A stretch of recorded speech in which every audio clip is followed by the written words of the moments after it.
Tema da mensagem de hoje, somente Cristo. Somente Cristo por quê? Porque nós estamos comemorando aí 507 anos da Reforma Protestante, nesse mês de outubro, dia 31 de outubro de 1517.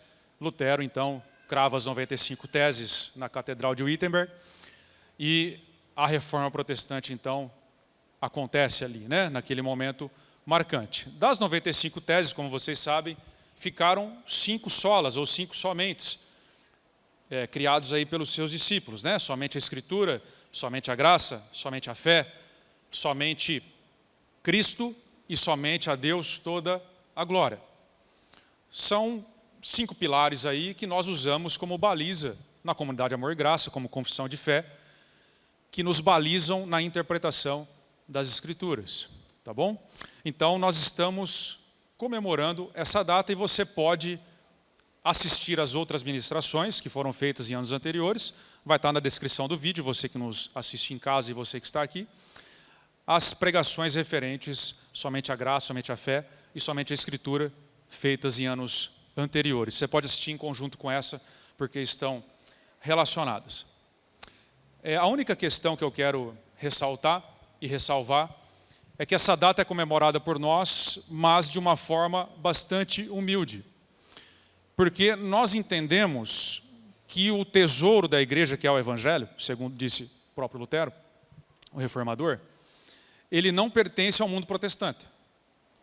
O Evangelho, ele pertence à igreja de Cristo. E ele está, cremos nisso, onde quer que ele seja pregado fielmente e honestamente.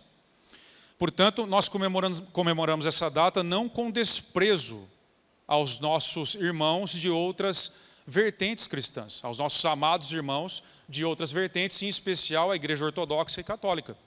Nós não comemoramos essa data com tom de desprezo, mas com humildade e apenas reivindicando o direito que temos de viver o cristianismo da forma mais honesta possível que conseguimos entender as Escrituras. É apenas isso. O princípio da Reforma Protestante é que a igreja sempre estivesse se reformando. E é o que nós fazemos hoje. Nós não comemoramos como quem tira o cisco do olho do nosso irmão. Nós comemoramos como quem tira a trave do nosso. Então nós vamos olhar para dentro e é isso que nós faremos. Tema, somente Cristo. Primeira pergunta então, será que nós, olhando para dentro e tirando a trave do nosso olho, será que nós consideramos realmente Cristo como o único fundamento da nossa vida? Será que de fato Ele é essa única rocha em nossas vidas? Ou será que isso é apenas um discurso antigo que ficou na história? Será que nós achamos realmente que podemos fazer algo sem Ele?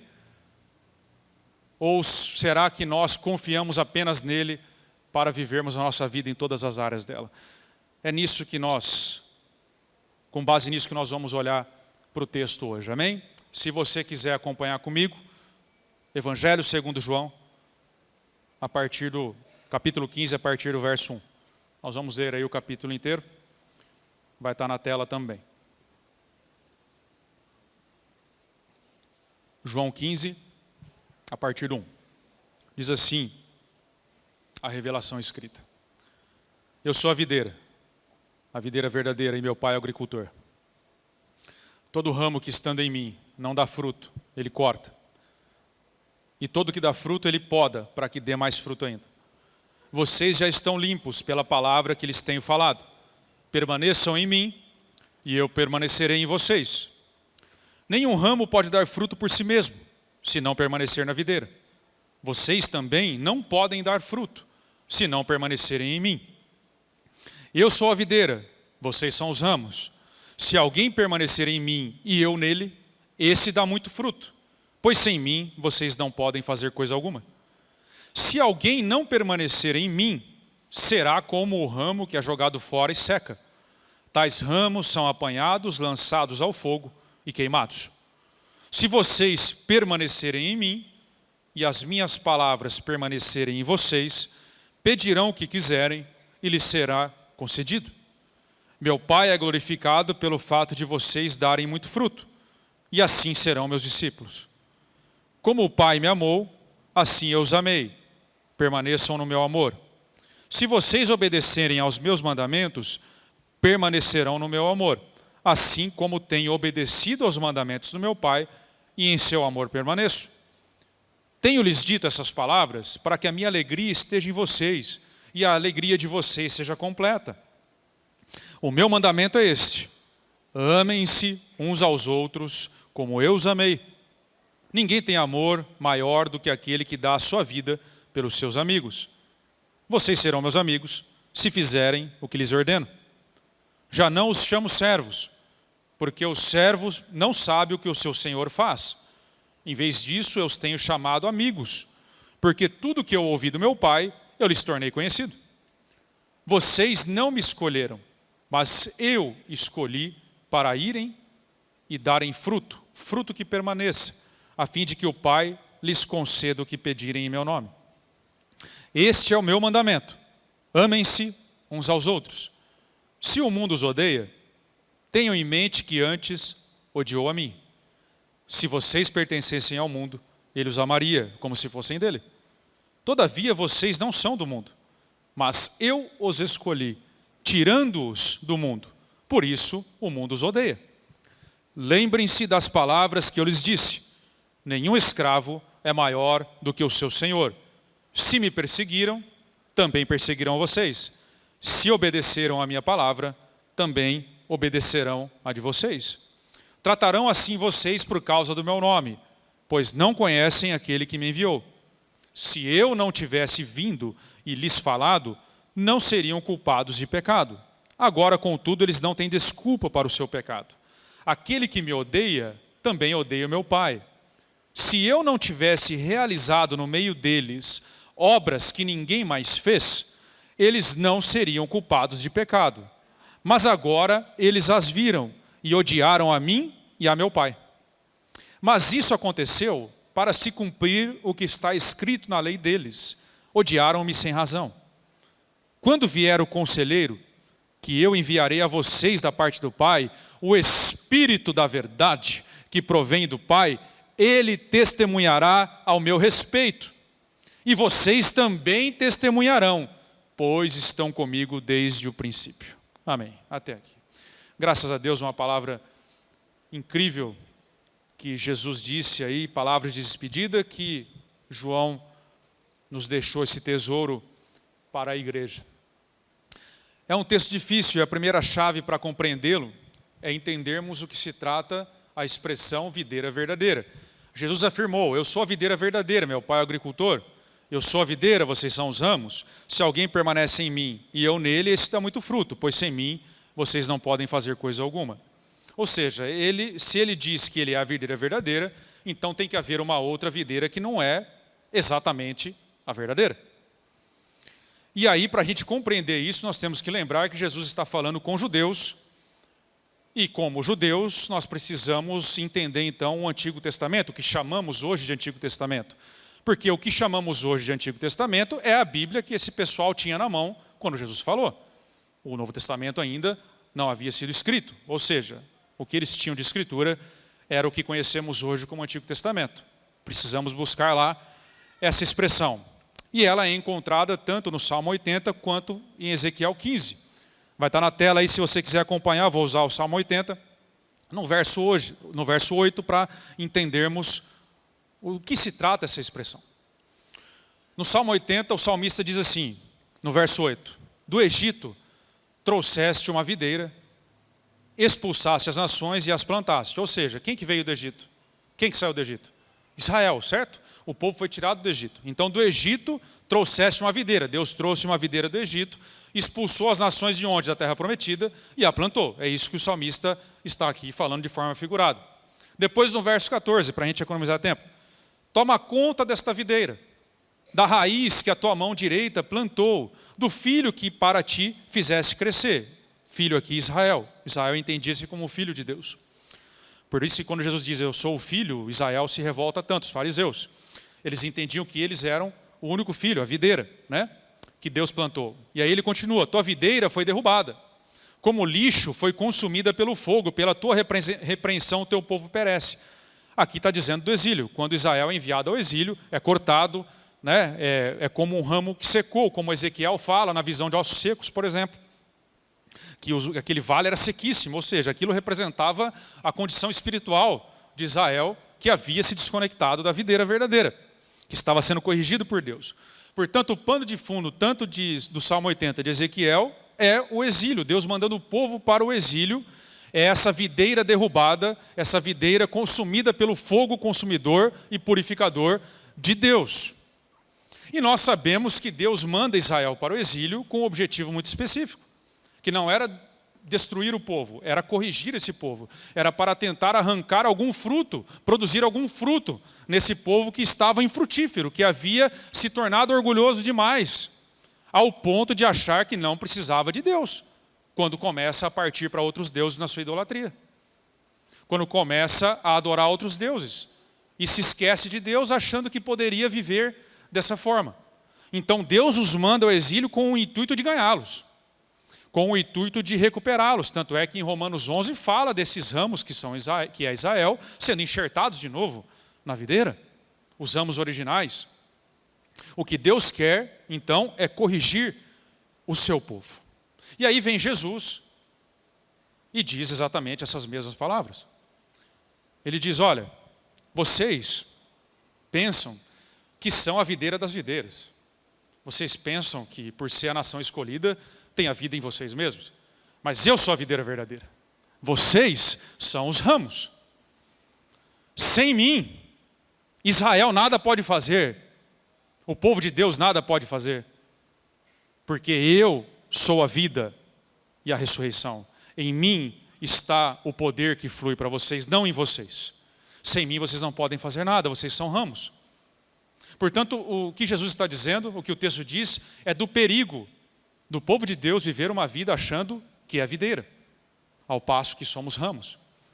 O apóstolo Paulo diz isso em uma das suas cartas, dizendo, ninguém pense de si mesmo mais do que é, porque isso é um perigo.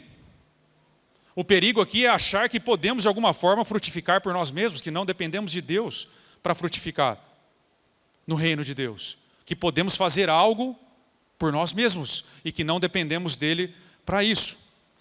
O que Jesus está enfatizando com essa imagem da videira e dos ramos é que nós temos total dependência de Deus. Não é uma dependência em algumas coisas, é total. Nada podemos fazer sem Ele. Nada é nada. Nada. Não é que nós podemos fazer um pouco, é nada. Nada que permaneça é possível fazer sem estar conectado na videira. O texto é maravilhoso porque ele fala de um Deus que trabalha até as últimas consequências para tirar o fruto que ele espera do seu povo. Fala de um agricultor lutando com a terra até as últimas consequências para ter o fruto dessa terra. Fala de um Deus que não mede esforços, que vai até o limite do máximo e passa essa fronteira do máximo para ter o coração do seu povo apenas nele. Fala de um Deus que é capaz, inclusive, de cortar o seu povo e mandá-lo ao exílio ao ponto dele secar, para ver se o povo aprende a lição que ele quer ensinar. Portanto, a primeira coisa que Deus nos fala essa manhã, não brinque com Deus. O amor de Deus não tem limite. Nós temos a opção de andarmos junto ao povo de Deus, nos seus caminhos, de frutificarmos nele, com as nossas próprias pernas como ovelhas, ou nós temos a opção de esperar que o pastor nos busque onde quer que estejamos, quebre as nossas pernas e nos carregue no ombro para o caminho de volta. Porque o amor dele não tem limite. Ele é capaz de mandar o seu povo para o exílio, para tirar o fruto que o agricultor espera tirar dessa terra. Não brinque com Deus. No culto passado, nós tivemos uma boa demonstração do que é a reverência que devemos demonstrar a Deus. Quem esteve aqui, quem tem ouvidos para ouvir, que ouça o que Deus falou conosco. Nós precisamos tratar a Deus seriamente. Tratá-lo como videira e não como ramo em nossas vidas. Israel agiu assim, de forma orgulhosa. Partiu para a idolatria, partiu para achar que podia fazer algo por si mesmo. E isso é uma grande lição para nós, porque nós também agimos dessa forma em muitas circunstâncias. Quais delas, por exemplo? Por exemplo, quando procuramos manobrar a Deus para termos o fim que desejamos, como Judas tentou fazer. Judas tentou manobrar Jesus, tentou fazer da forma dele e acabou numa forca. E quando nós fazemos isso em relação à nossa família, em relação ao nosso trabalho, em relação ao nosso ministério, inclusive, nós esquecemos que Ele é soberano e que nós somos mortais. Tratamos Deus como se fosse ramo e tratamos a nós mesmos como se fôssemos videira, quando tentamos implantar a nossa vontade e fazer Deus se curvar à nossa vontade. Quando, por exemplo, quando Deus nos manda perdoar, mas nós não perdoamos, porque nós achamos que a ofensa cometida contra nós é muito grande e não tem como perdoar. E aí nós tomamos o lugar do juiz e esquecemos que a nossa ofensa em relação a Deus foi muito maior do que a que sofremos. Ou então, quando não recebemos o perdão de Deus, que é completo, que invade todas as áreas da nossa vida, porque Deus disse que em Cristo já não há mais condenação para aqueles que estão nele, mas nós achamos que o que fizemos é imperdoável e nós carregamos essa culpa o resto da vida. Arrastamos correntes o resto da vida e não recebemos o perdão de Deus, não deixamos o perdão de Deus descer ao nosso coração para que sejamos livres da nossa culpa, porque nós carregamos esse remorso que Deus não manda a gente carregar. E aí nós esquecemos disso, tomamos o lugar dele mais uma vez. Ou então quando lemos algo na Bíblia que não concordamos ou não gostamos, e aí nós pensamos, isso não deve ser bem assim. E aí nós tomamos o lugar do legislador, de quem faz a lei, e interpretamos a nossa maneira. E esquecemos que tudo passará, inclusive nós, mas a palavra de Deus permanece eternamente. Ou então quando nós trabalhamos e achamos que somos nós quem colocamos o pão em nossa mesa. E nos esquecemos de Deus nisso, não conseguimos enxergar. E aí nós nos afundamos em preocupações excessivas. Nós carregamos um fardo terrível de ter que fazer tudo em nossas vidas, porque nós estamos por conta própria e vivendo a vida cristã como se Deus não existisse. E aí nós usamos até ditos populares, né? Não, Deus dá a vara, né? Ele não dá o peixe. Deus te ensina a pescar. E aí nós esquecemos das maravilhosas revelações de Deus, naquele dia em que Pedro trabalhou a noite inteira sem pescar nada. Quantos aqui já trabalharam e não tiveram nada do seu trabalho? Eu já, muitas vezes. Quantos aqui que se esforçaram e fizeram tudo o que tinha que ser feito e mesmo assim não deu certo? E Pedro estava lá tentando. Pescador Clóvis está lá no fundo, agora eu vi ele que ele levantou a mão. Pescou a noite inteira e não conseguiu. E aí Jesus aparece para ele, Deus aparece para ele no amanhecer. E ele fala, e aí Pedrão, foi boa a pesca? Foi nada, não pesquei nada. Então joga aqui do lado direito. Jesus só deu a rede para ele? Só a vara? Deus dá a vara, dá o barco e dá o peixe também. Pedro conseguiu tudo que ele não fez uma noite, Deus deu para ele. A gente tem que tomar cuidado com esse negócio que eu tenho que fazer minha parte. Que parte? Sem Ele nada podemos fazer. Se nós nos lembrássemos mais das bênçãos de Deus do que das aflições, meus irmãos, como nossa vida seria mais leve. Se nós lembrássemos que Ele também dá o peixe, é Ele que põe o pão na nossa mesa. Não é só a vara que Ele dá. Ele dá a vara, Ele ensina a pescar, Ele nos dá tudo. Sem Ele nós não podemos fazer nada, nós somos ramos. Nós tratamos Deus como ramo e nós como videira também quando nós oramos achando que o poder está em nós, esquecendo que o poder está em quem ouve, não em quem faz a oração. E eu vou dizer para vocês, se o povo de Deus realmente acreditasse na oração, nós oraríamos. Mas nós não acreditamos, quando a aflição chega, parece que nós não acreditamos. Que é na oração que nós vamos resolver, na força dele, que nós vamos conseguir vencer. Quando nós fazemos boas obras e achamos que é por conta da nossa bondade, e não a bondade dele em nós. Quando nós obedecemos a Deus e achamos que se trata da nossa fibra moral, que mantém a nossa obediência, a nossa decisão própria de obedecer, que garante o acesso ao amor de Deus, e esquecemos que Ele nos amou primeiro. Não fomos nós quem o amamos primeiro. Não somos nós quem obedecemos para Ele nos amar. Ele nos amou primeiro quando éramos inimigos. de Deus. Tudo isso é se comportar como videira, ignorar completamente o agricultor e nos posicionar Deus como se fosse um ramo. Não podemos fazer isso. Nós precisamos acreditar que dependemos dele totalmente. Não podemos cometer o mesmo erro dos nossos irmãos do passado. Nós não podemos ser orgulhosos, porque Deus resiste ao orgulhoso, mas dá graça ao humilde, ao que reconhece. E nós temos que tomar cuidado, porque nós vamos vivendo a vida cristã, e nós somos santificados, claro, nós somos fortalecidos espiritualmente, nós vamos aprendendo, vamos melhorando, e aí é um perigo, porque nós começamos a achar que se trata de nós, da minha decisão em obedecer. Aí eu começo a dizer, não, mas eu fiz minha parte, é por isso que Deus está comigo, eu também faço minha parte, o outro não faz, então é por isso que o outro está numa situação difícil, eu estou numa situação boa, porque a gente começa com essas conversas, tem que tomar cuidado com isso. A gente vai lendo a Bíblia, vai conhecendo, a gente se depara com esse versículo que lemos assim, me ama aquele que me obedece, disse Jesus. Ou seja, então quer dizer que para Deus me amar, eu tenho que obedecer. Então se eu obedeço, Deus me ama. O meu irmão não está obedecendo, então Deus está castigando ele. A gente vai lendo a Bíblia mais ou menos assim. Mas isso é justamente pensar como se você fosse a videira, e não ramo.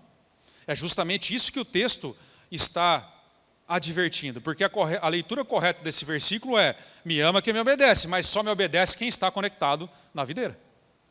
Quem foi enxertado na videira, senão não consegue obedecer. Então não há espaço nenhum para orgulho, porque os frutos são dele. Ele produz o fruto em nós, não somos nós quem frutificamos por nós mesmos. Nós somos ramos, que dependemos da videira. Só que o problema é que no fundo nós não gostamos disso. A gente odeia depender dos outros. Você não quer depender dos outros nem para voltar da confraternização, porque você quer voltar no horário que você quer. E se o outro volta mais tarde, você não gosta. Então você não quer. A gente não quer depender financeiramente de ninguém, a gente não quer depender de nada. Se nós pudéssemos, não dependeríamos de Deus. Essa que é a verdade. Nós crucificamos a Deus quando Ele esteve em nossas mãos. Nós não gostamos de depender de ninguém, nós temos esse orgulho em nós, que nós precisamos matar e domar e ter cuidado com ele.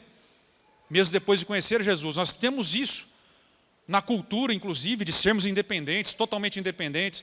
Isso está impregnado em nós temos que tomar cuidado com isso. Porque na prática é mais ou menos assim, que acontece na nossa vida. O sujeito tem um pecado que ele é recorrente. Vou dar um exemplo aqui, pornografia, por exemplo. O sujeito tem problema com pornografia. E aí, beleza, ele vai seguindo a vida cristã e tudo mais, tal, e ele está lá, daqui a pouco ele cai de novo. Aí ele fica envergonhado, ele fica chateado, claro, ele se arrepende. É um cristão verdadeiro, eu estou falando de uma pessoa honesta que está buscando a Deus. E ele então olha para Deus e fala, Senhor, eu juro, eu prometo que eu não vou mais fazer. E aí ele toma todas as providências, porque ele já está há anos nisso. O que ele faz? Aí agora ele joga o computador fora, ele confessa para todo mundo, ele dá o celular para a esposa, ele não tem mais nada, ele não acessa mais aquilo. E tudo isso é ótimo de fazer, tem que fazer mesmo, porque isso é trabalho de ramo fazer, que é o que nós podemos fazer, como ramos. E aí, só que daqui a pouco, ele se depara com o pecado novamente. Ele está trabalhando e vem uma imagem lá, porque hoje é assim, qualquer coisa que você abra, acontece isso, e ele cai de novo naquilo. Ele comete o mesmo pecado, mas ele fez tudo isso. Só que nesse meio tempo, entre ele se consertar com Deus e cair de novo, ele não dirigiu uma oração a Deus. Ele só fez serviço de ramo. Ele não se conectou com a videira, para ter a força necessária para vencer o pecado que ele precisa vencer. Porque a força não está em nós, está na videira. Nós somos ramos, não podemos agir como se fôssemos videira. Mas a gente não acredita que é na conexão com a videira, porque é muito simples isso. Mas é assim que é. Sem Ele, nada podemos fazer. É na conexão com Ele que está o grande segredo da vitória, que é o que Jesus está nos dizendo. Nós queremos frutificar por nós mesmos e acabamos vivendo um peso enorme, trazendo um peso enorme sobre a nossa vida. Nós precisamos confiar na videira. Nós precisamos confiar que quem garante o fruto não são os ramos, é o agricultor e é a raiz, é a árvore. Nós não podemos confundir fruto com árvore, nem ramo com videira, nem videira com agricultor. Quem garante o fruto em nossa vida é o agricultor com a sua poda. E é a videira com o seu sustento que ele nos dá. Não se trata de uma decisão que tomamos apenas. A decisão que tomamos como ramos é importante, porque você vai fazer tudo o que você pode para fazer a vontade de Deus, para obedecer, para permanecer no amor de Deus. Mas você tem que lembrar que você depende da videira. Só a sua força não será suficiente. Essa é a grande questão que Jesus está dizendo. Nós precisamos nos dedicar à oração e à palavra de Deus. É assim que nós vencemos, é assim que nós nos conectamos com a videira. É assim que nós somos humildes diante de Deus. É assim que nós nos comportamos como meros ramos que somos. Quando nós nos dedicamos à oração e à palavra, conscientes de que é isso que vai nos dar poder para vencer em nossas vidas. Quando nós não confiamos no nosso próprio conhecimento, mas no conhecimento dele, na força dele, na provisão dele e não na nossa. Nós fazemos de tudo, mas confiamos nele. É assim que vive um ramo que está conectado na videira. Essa é a primeira chave. Ele é a videira verdadeira, porque a videira que era Israel apontava para ele, assim como o templo apontava para Jesus, assim como a lei apontava para Jesus, assim como Moisés apontava para Jesus, assim como o sábado apontava para Jesus, tudo apontava para ele. A videira, Israel, também apontava para a videira verdadeira. Essa é a primeira chave para entender o texto. A segunda é a questão do permanecer, porque ele diz assim: permaneçam em mim e eu permanecerei em vocês. Nenhum ramo pode dar fruto por si mesmo, se não permanecer na videira. Vocês também não podem dar fruto se não permanecerem em mim. Eu sou a videira, vocês os ramos. Se alguém permanecer em mim e eu nele, esse dá muito fruto, pois sem mim vocês não podem fazer coisa alguma. Então Jesus fala de uma videira verdadeira e também fala de uma permanência. E o que seria essa permanência? Essa é a grande questão. Porque Jesus aqui, o contexto, é que ele está num discurso de despedida. Se você for puxar para trás, Jesus está se despedindo dos discípulos. Está no contexto da última ceia. Então Jesus está ali falando, olha, eu vou partir. Ele faz vários discursos ali que João relata. Ele está prestes a ser crucificado. Ou seja, ele está dizendo as últimas palavras. E eu imagino os discípulos ali muito atentos, porque são as últimas coisas que Jesus está dizendo. E todo mundo prestando atenção. E ele fala assim, olha, permaneça em mim e eu permanecerei em vocês. Eu olharia para ele e falava, como assim? Você está partindo? Como que você vai? Você está mandando eu permanecer em você? Como? Se você está indo embora. Como que você vai permanecer em mim e eu em você se está indo embora? Como que vai ficar minha vida, Senhor? Eu já estaria num desespero maluco. Imagino que Pedro e os outros também estavam. Tanto é que eles se entristecem, diz o relato. Porque eles estão preocupados. Como que a gente vai fazer isso? Mas Jesus responde. No texto que lemos, no último versículo que lemos aqui desse trecho, ele diz assim, eu vou para o Pai, mas eu enviarei o Consolador, o Espírito da verdade que habitará em vocês. Na língua original, o permanecer tem o sentido de habitar, o Espírito que habitará em vocês. Então habitem em mim e eu habitarei em vocês. Estarei com vocês todos os dias até a consumação dos séculos. Ele cumpriu essa promessa. O Espírito Santo está em nós. O Espírito da verdade, o Consolador que nos habita. E como que nós permanecemos nele? Por meio da fé que colocamos em sua obra da cruz. Ele em nós e nós nele. O Pai nele e ele no Pai, o Espírito Santo em nós. A Trindade nunca mais foi a mesma depois que o Deus homem encarnou, entregou, se tornou um de nós e subiu de novo. Ele é diferente daquele Jesus glorificado, que desceu à terra. Agora é um representante da humanidade junto à Trindade que intercede por nós. O Deus, homem, Jesus Cristo, está diante do Pai dia e noite intercedendo por nós. E enviou o Espírito da parte do Pai a nós. Fomos arrastados para dentro da vida da Trindade. Fomos arrastados para o céu, para a presença dele. Permanecemos nele porque ele está em nós. Por meio da fé e por meio do Espírito Santo que nos habita. É essa conexão que nos faz permanecer. É essa conexão que não deixa aquele sacrifício feito há 2000 anos atrás se tornar antigo. Porque quando Deus nos olha, Ele ainda vê aquele sacrifício. Porque o Espírito que estava ali, naquele dia, continua em nós por toda a história. O sacrifício feito há 2000 anos ainda nos alcança hoje, porque o Espírito está em nós. A sua obra não parou. É como se tivesse sido ontem, porque para Deus 1000 dias é como um ano, 1000 anos é como 1000 dias, é um dia só. Não tem diferença para Deus que é eterno. Deus nos olha por esse sacrifício que não perde a força. O Espírito continua em nós e nós continuamos nele por meio da fé. Nós temos um vínculo, nós estamos unidos com Deus de uma forma inquebrável pela sua aliança feita no Calvário, porque Ele derramou o seu sangue pelo seu povo e selou essa aliança para sempre. Nós somos o seu povo. Ele está em nós e nós estamos nele. Permanecemos nele. E essa permanência, essa conexão com a videira e essa permanência nele geram frutos, que é a terceira chave para compreendermos o texto. Jesus fala da videira, da conexão, fala da permanência, e ele diz claramente que essa permanência gera frutos. E quais frutos seriam esses? O fruto do verdadeiro amor, o fruto da verdadeira amizade e o fruto da verdadeira alegria, como lemos aí na conclusão.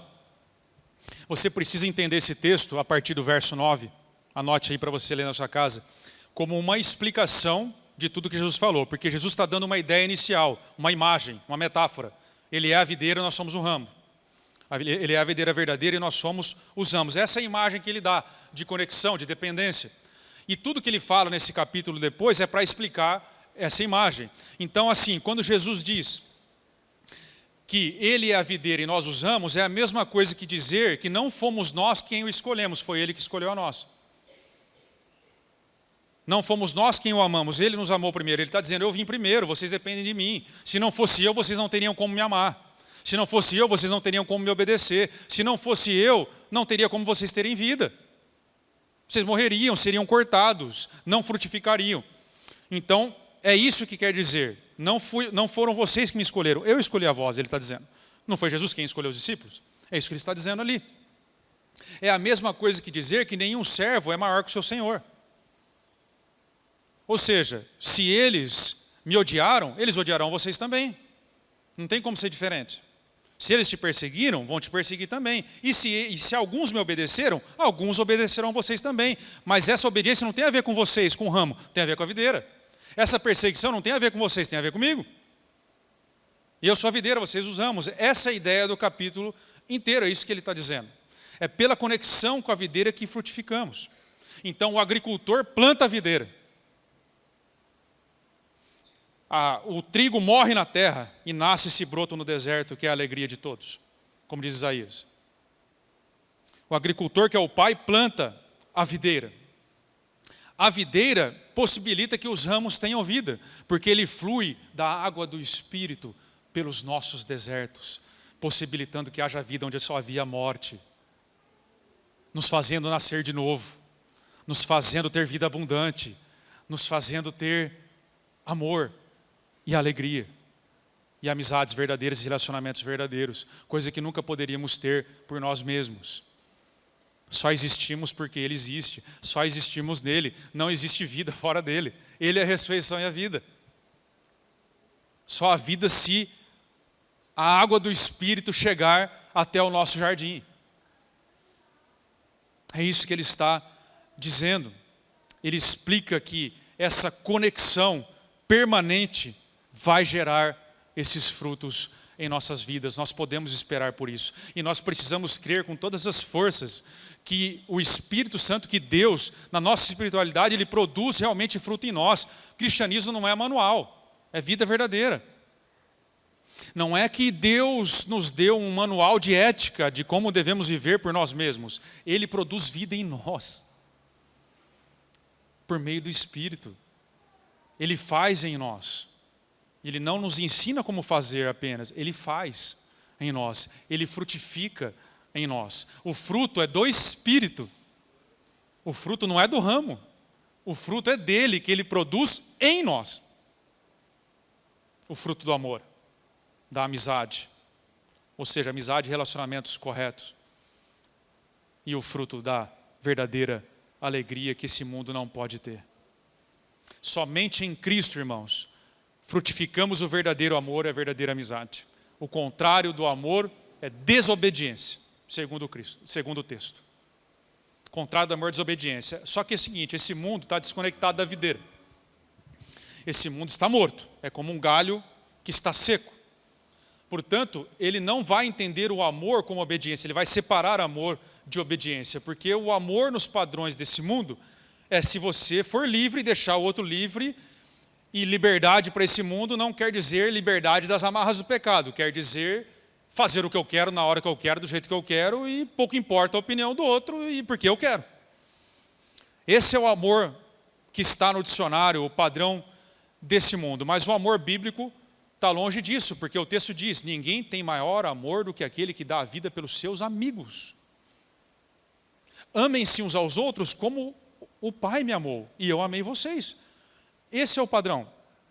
Quer saber se alguém é seu amigo de verdade? Você tem que checar se ele dá a vida por você. Se ele perde a vida dele para dar para você. Ah, mas isso é muito exigente, não é? Realmente. É muito exigente, porque eu e você fomos chamados por Deus não para vivermos o amor do dicionário, mas para vivermos o amor do Calvário. Com esse amor. Viver o amor do dicionário, qualquer ramo seco vive. Qualquer ramo desconectado da videira vive. Mas viver o amor do Calvário, só se você estiver conectado na videira verdadeira.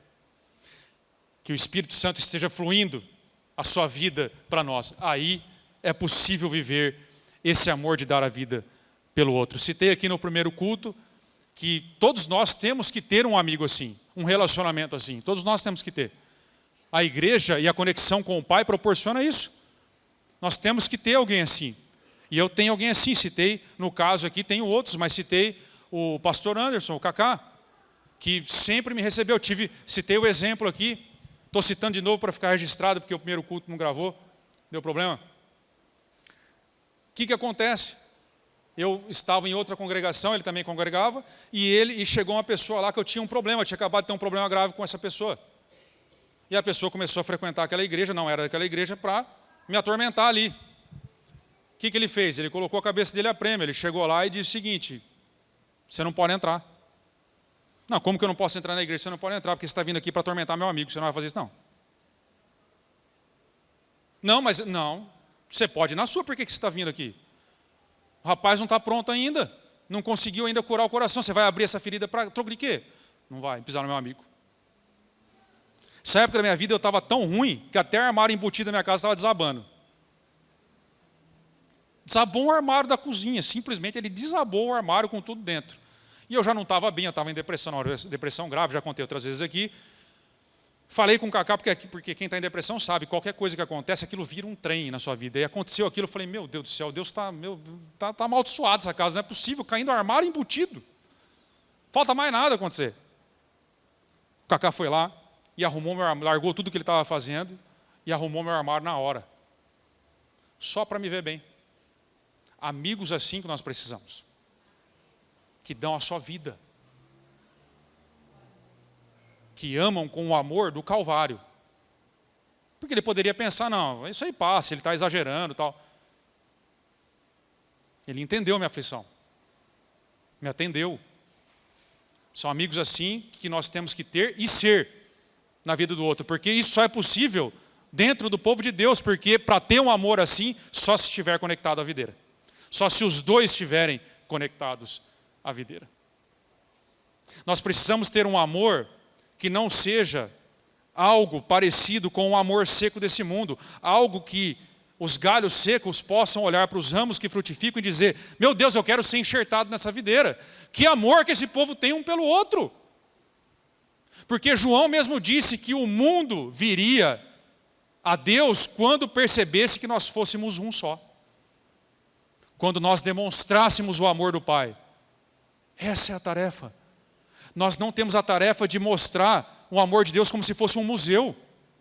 Olha aqui, venham aqui, conheçam aqui o amor de Deus. Olha, isso aqui que Deus fez pelo seu povo. Está aqui o Antigo Testamento. Está aqui como Deus amou o seu povo. Não é isso. Ou não é apenas isso.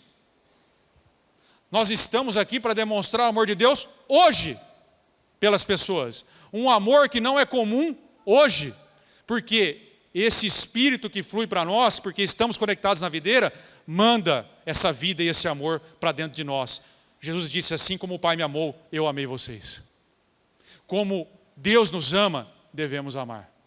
Devemos fazer de uma forma diferente. Nós não podemos fazer igual ao mundo, porque nós somos o sal da terra, e se nós fizermos igual o que a terra faz, o sal perde o sabor.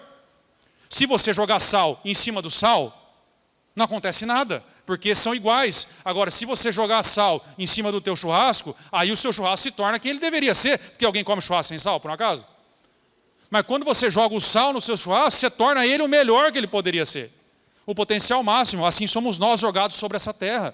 O povo de Deus tem que tornar ela quem ela deveria ser, no seu sabor. E evitar que ela apodreça também, porque o sal conserva. Essa é a imagem. Nós não podemos amar com um amor morto. Nós temos que amar com o amor do autor da vida, que flui em nós.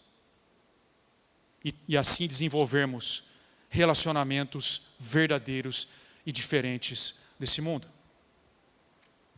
Somente em Cristo, irmãos, frutificamos a verdadeira alegria. A alegria de termos frutos que permanecem, frutos que não desaparecem. A alegria que vem do amor e da obediência. Jesus disse, eu digo isso para que a minha alegria esteja em vocês e a vossa alegria seja completa. A alegria da Bíblia está longe de ser aquela alegria de boteco, que some quando acaba a cerveja. Está longe de ser. É uma alegria que não sai, que permanece, que é sempre, pela conexão com a videira. Quando ele diz, olha, sem mim nada podeis fazer, esse mundo está tão morto, que muitos enxergam isso como uma ofensa. É como se Jesus estivesse dizendo, vocês são inúteis.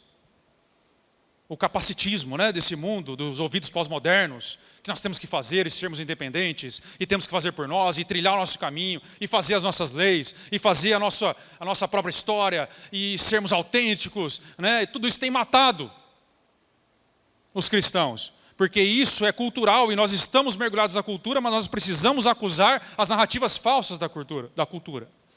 E essa é uma delas, porque se sente ofendido esse povo quando diz que nada podeis fazer. Mas Jesus não está dizendo que somos inúteis, Ele está apenas dizendo que somos insuficientes. Que não precisávamos carregar esse peso todo, porque somos ramos, não videira. Na verdade, Jesus não está nos ofendendo, Ele está nos entregando o bilhete para a paz sem fim. Em um mundo no qual qualquer um que tiver a menor possibilidade joga peso em nós, num mundo no qual você está no seu serviço e quem está do seu lado está esperando a primeira oportunidade para jogar um peso a mais em você, porque está todo mundo cansado, nós temos um Deus que se apresenta a nós e diz, olha, sem mim vocês não podem fazer nada. Lança sua ansiedade sobre mim. Toma o meu jugo e o meu fardo, porque ele é leve. Os meus mandamentos não são pesados. Comigo é possível sorrir. Comigo é possível ser alegre. Comigo é possível viver. Comigo é possível ter uma vida de significado. Comigo é possível a vida eterna. É possível frutificar comigo. Coloque em mim o seu peso, a sua carga. Porque eu quero te aliviar. Eu não quero jogar mais peso. Eu quero tirar o peso, Jesus está dizendo para nós. Esse é o Deus que nós temos quando Ele diz, sem mim vocês não podem fazer nada. Não tem jeito, cara. Não tenta fazer isso. Vocês vão acabar num cansaço sem fim. Não haja dessa forma. E mais do que isso, o povo de Deus é o único que tem a alegria de ter a consciência verdadeiramente limpa. Limpa. Coisa que esse mundo não pode ter. Porque o homem caído, ele não tem apenas um sentimento de culpa, ele tem uma culpa real. O sentimento procede. Porque nós quebramos a lei real de um Deus real. E nos sentimos culpados quando fazemos isso. Quando estamos fora da lei de Deus em qualquer aspecto da nossa vida. Seja aspecto particular, sexual, financeiro, espiritual. Quando quebramos a lei de Deus, nos sentimos culpados. Conhecendo a Deus de perto ou não. Fomos criados por Ele. Há um peso em nós, há um sentimento de culpa. Mas aí o que a pessoa faz? Ela vai no psicólogo. Não tem nada contra psicólogo, tá? Estou dizendo que a pessoa vai, porque ela está vivendo uma vida que ela sabe que é errada, que ela está quebrando a lei de Deus e está se sentindo culpada. A consciência dela está pesando, está acusando ela. Aí ela vai no psicólogo para tentar tirar o sentimento de culpa. E muitos psicólogos, eles colocam a culpa em nós, não todos. Alguns dizendo, olha, quem criou esse sentimento de culpa foi a igreja. É a mesma coisa que você quebrar a perna, chegar no médico, tirou a radiografia, você fala, o culpado é você. Aí, ó, você entregou a chapa, ele só deu o diagnóstico. Não foi ele que quebrou sua perna. A perna estava quebrada. A igreja só deu o diagnóstico desse mundo quebrado. Mas o mundo nos odeia porque nós não somos dele. Porque nós somos de outro lugar. A moral de Jesus, não lembro quem disse isso, ela não é de outra época, é de outro mundo. Vem de outro lugar o que Jesus fez. E aí a pessoa tenta, ela pode se consultar com Freud se ela quiser. O sentimento de culpa estará lá eternamente, porque ele não pode ser removido por mãos humanas, somente pelo Cordeiro de Deus que tira o pecado do mundo. É possível que a culpa saia.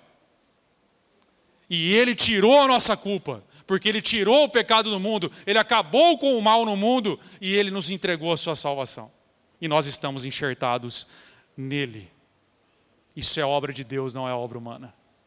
Então nós temos a nossa consciência verdadeiramente limpa, porque a nossa culpa foi removida na cruz do Calvário. É por isso que somos alegres e é por isso que essa alegria não passa jamais. Coloque-se em pé, vamos orar.